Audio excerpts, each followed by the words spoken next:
Salah satu filosofi dari Kang Deddy Mulyadi saat itu, karena beliau sebagai pencetus ide pembangunan Balai Panyawan di Orama Nusantara menerangkan tentang manusia sejati dalam bahasa Sunda, manunggal kalemahna, manunggal kacaina, manunggal kapanon poena, sama manunggal kaangina. Yang artinya kalau di bahasa Indonesia itu manusia sejati itu harus menyatu dengan tanah, air, matahari dan udaranya.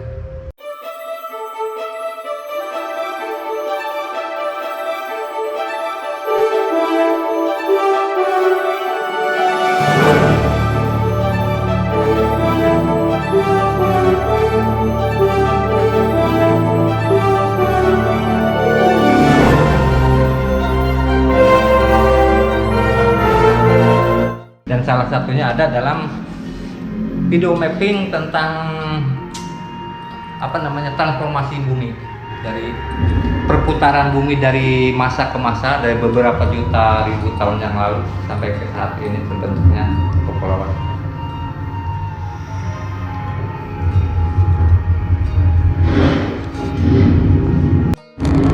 Nah, kalau ini apa sih, Pak? Kalau ini untuk globe atau bola dunia, bahwa kan tentang peredaran bumi, transformasi bumi, bahwa proses transformasi bumi dari hal itu selalu berubah karena bumi itu berputar.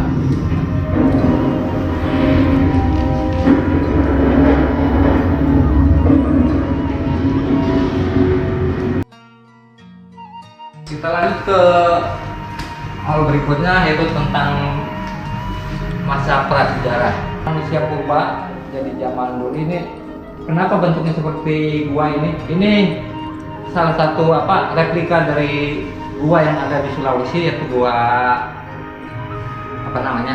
ada bentuknya seperti ini. Ada juga telapak tangan tadi itu, bahwa mereka itu yang pernah singgah di salah satu gua itu, dia memberikan ciri bahwa tempat itulah mungkin tempat tinggal mereka. Gua Leang-Leang namanya. Ini gua Leang-Leang yang ada di Sulawesi Utara.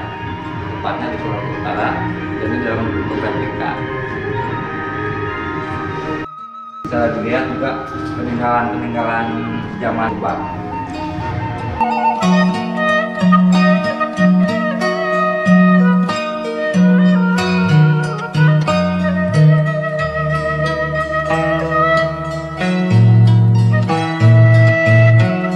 Selain itu ada sejarah apa lagi sih, Pak? Masih banyak.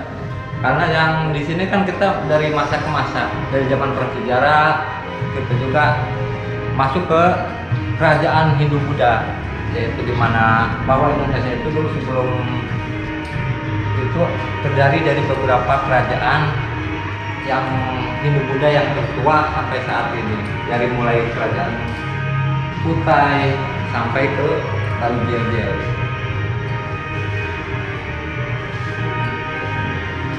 Ini salah satu simbol yang ada di orang ini, yaitu patung Gajah Mada. Kenapa dia ditempatkan di sini? Ditempatkan di sini? Karena dari kisah beliau dulu ingin menyatukan Nusantara dengan Sumpah Palapanya.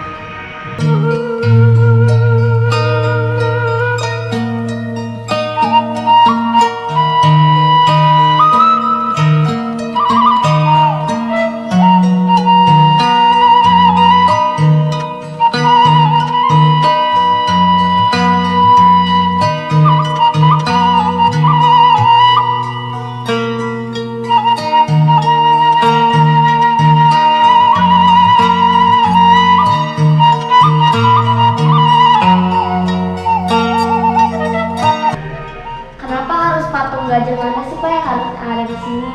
Ya, di sini kan diorama Nusantara.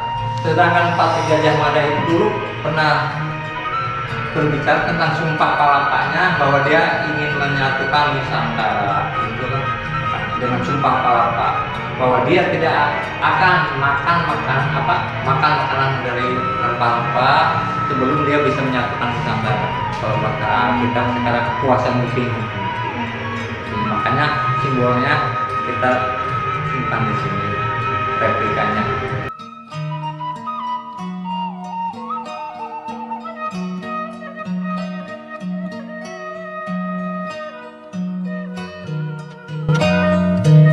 kita ke ruangan berikutnya, yaitu tentang kerajaan Islam. Jadi setelah masa Hindu-Buddha itu berganti ke masa kerajaan Islam, yaitu dari mulai Samudra Pasai yang merupakan kerajaan Islam tertua di Indonesia hingga ke kesultanan-kesultanan yang ada di Mataram.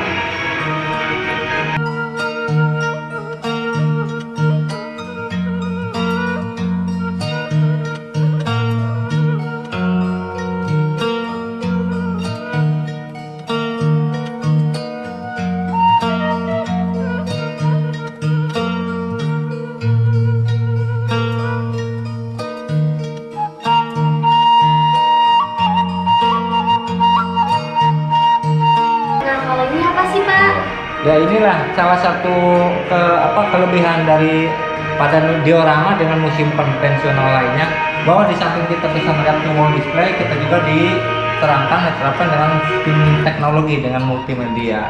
Sini aja masa kerajaan Nusantara. Silakan kalau ingin tahu tinggal klik aja. Nusantara sebagai lintasan pelayaran di dunia. Kepulauan Nusantara merupakan wilayah strategis yang menjadi kerajaan bercorak Islam. Kembali lagi, tinggal kalau mau pilih tinggal klik aja. Kesultanan Demak, bukti awal kedatangan Islam di pesisir Jadi sini menerangkan tentang perjalanan kerajaan-kerajaan dalam untuk multimedia. Dan sejumlah nisan kubur muslim bertahun Sudah ada bisa membaca di Tralaya dan ini istimewanya. Jadi untuk anak-anak yang disabilitas bisa mendengarkan, bisa melihat. Dan yang paling terkenal adalah Wali Songo. 9 wali penyembah itu. Lanjut ke ruang berikutnya, itu tentang tokoh-tokoh yang raja yang ada di Indonesia yang pernah berjaya. Ada Punawarman, Sri Maharaja Balaputradewa, Ken Arok, Sri Baduga Maharaja, Adipati Raden Pati, dan Sultan Hasanuddin yang ada di Banten. Selain itu juga masih banyak, cuma kita hanya beberapa tokoh aja yang kita tampilkan di sini. Datang dulu. Oke, action. Di sini juga diterangkan tentang Wali Songo, yaitu 9 wali yang menyebarkan Islam di tanah Jawa khususnya. Misalnya ada Sunan Gunung Jati dari Cirebon, Sunan Kalijaga, Sunan Kudus, Sunan Derajat, Sunan Bonang, Sunan Gresik, dan Sunan Ampel. Kita lanjut ke ruang berikutnya. Di sini ruangan tentang pelayaran yang berbentuk POC, bahwa Indonesia itu dulunya tempat perlintasan para pedagang-pedagang, para pelayaran yang mencari rempah-rempah. Salah satunya ada 3 tokoh yang pernah singgah di Indonesia, dari mulai Eropa hingga ke sinilah tempat mereka singgah. Ada Marco Polo, Ibnu Battuta, dan Cheng Ho. 3 tokoh ini yang pernah singgah di Indonesia, semuanya beragam Islam, walaupun dia dari Maroko, dari Itali, dan dari Cina.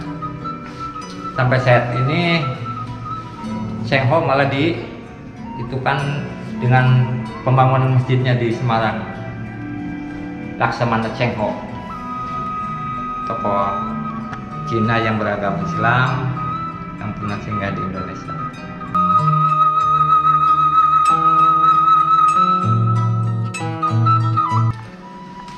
Lanjut ke akulturasi budaya. Dari sini ada istilahnya tentang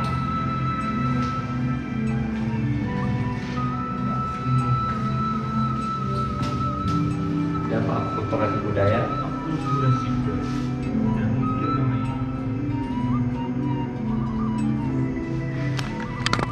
Nah, kamu yang pijat, Sas? Ya, tinggal pijat aja. Jadi keanekaragaman dari sisi arsitektur, dari itu tentang pengaruh-pengaruh dari zaman budaya.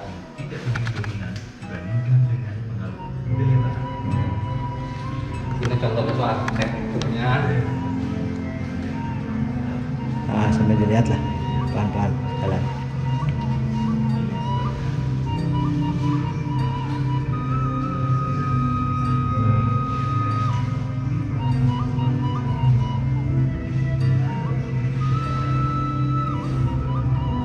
Nah, cukup. Terus ini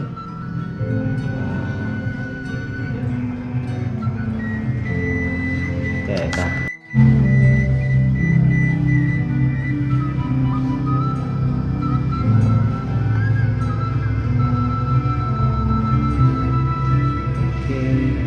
Nah ini Rat, ini sini. Di sini juga ada jalan tentang akulturasi bahasa, bahwa bahasa Indonesia itu ada perpaduan karena pengambilan dari bahasa-bahasa asing juga, seperti pena, online itu kan ada dari bahasa Belanda. Jadi apa namanya?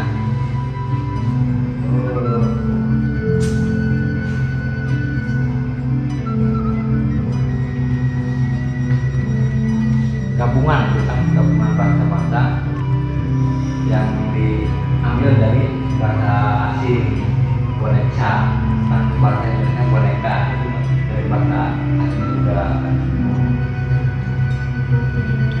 Kayak mobil ya apa.